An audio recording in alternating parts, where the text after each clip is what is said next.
طرح کی تشریح کی ہے دو جملوں کی،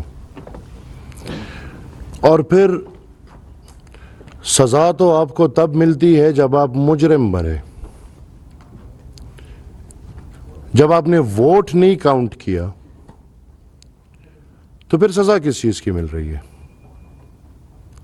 عجیب جوڈیشری نظام ہے، عجیب ججز ہیں۔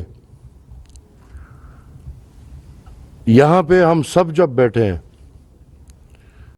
الحمدللہ ہم وہ تسلسل ہے جس نے پاکستان کو یہ آئین دیا ہے، اور جس نے یہ جو بچا ہوا پاکستان ہے اس کو بچایا ہے، اور ابھی تک اس آئین کو بہت کمزور کرنے کی کوشش کی گئی، لیکن پھر بھی یہ سن 73 کا آئین ہے جو ابھی تک پاکستان کے سارے حصے کو یکجا کر کے رکھ رہا ہے۔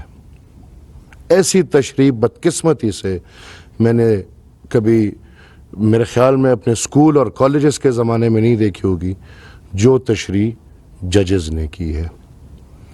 اور نمبر 2، جو کل باتیں سن رہے ہیں ہم، تو میرے خیال میں پھر تو تمام پارٹی کی تنظیموں کی کوئی ضرورت نہیں رہتی۔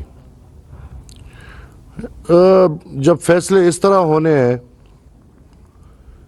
تو میں جب آ رہا تھا تو والد صاحب نے مجھے یہی بولا کہ آپ یہ بات ضرور کیجئے گا کہ پھر تو پارٹی پریزیڈنٹ کی کوئی ضرورت نہیں رہ جاتی، پھر تو آپ پارٹی پریزیڈنٹ کو ختم کریں اور پارلیمانی لیڈر کے پاس سب اختیار ہوں گے، اور وہ پارلیمانی لیڈر اپنے اختیار استعمال کرے۔ جہاں پہ پولیٹیکل پارٹیز ایکٹ اور ہماری پارٹیز کی آئین تمام تر بڑے فیصلوں کے اختیارات مرکزی صدر، چیئرمین یا قائد کو دیتا ہے۔ اور میرے خیال میں یہ بہت سادہ سی بات ہے کہ پارلیمنٹری لیڈر اپنے پارٹی پریزیڈنٹ کے جواب دہ ہوتا ہے، اس کو ان کے آرڈرز ماننے پڑیں گے۔ تو یہ سب دماغ میں رکھتے ہوئے کہ پاکستان میں سن 47 سے لے کے 2022 تک جمہوریت اور جمہوری نظام پہ جب بھی حملہ ہوا ہے وہ عدلیہ کے ذریعے ہوا ہے، اور یہ بہت واضح ہے۔ اگر یہ اسی طرح چلتا رہا تو میرے خیال میں جمہوریت، جمہوری نظام اور پارلیمنٹ کمزور سے کمزور ترین ہوتے رہیں گے۔ آج میرے خیال میں وقت آ گیا ہے کہ ہمیں اگر ملک کو بچانا ہے تو ہمیں اپنا پورا فوکس معیشت پہ دینا چاہیے، اور ادارے جو بھی ادارے ہیں، وہ حکومت ہو، وہ پارلیمان ہو، وہ جوڈیشری ہو، وہ پاک فوج ہو، وہ ISI ہو، یا وہ اور ادارے ہو، ان کو اپنے آئین کے دائرہ اختیار کے اندر رہتے ہوئے اپنا کام کرنا چاہیے۔ نہیں تو جس طرح مکسی صاحب نے میرے سے پہلے بولا، خانہ جنگی کی طرف یہ ملک چل پڑا ہے، اور اداروں کے بیچ تصادم کبھی بھی ملک کو فائدہ نہیں پہنچا سکتا۔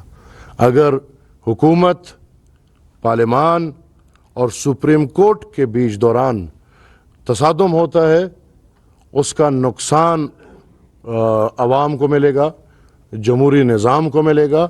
اور آخری بات کہنا چاہتا ہوں، بدقسمتی سے یہ سب مورے ہیں، بدقسمتی سے ان موروں کو استعمال کرنے والے ذرا سوچیں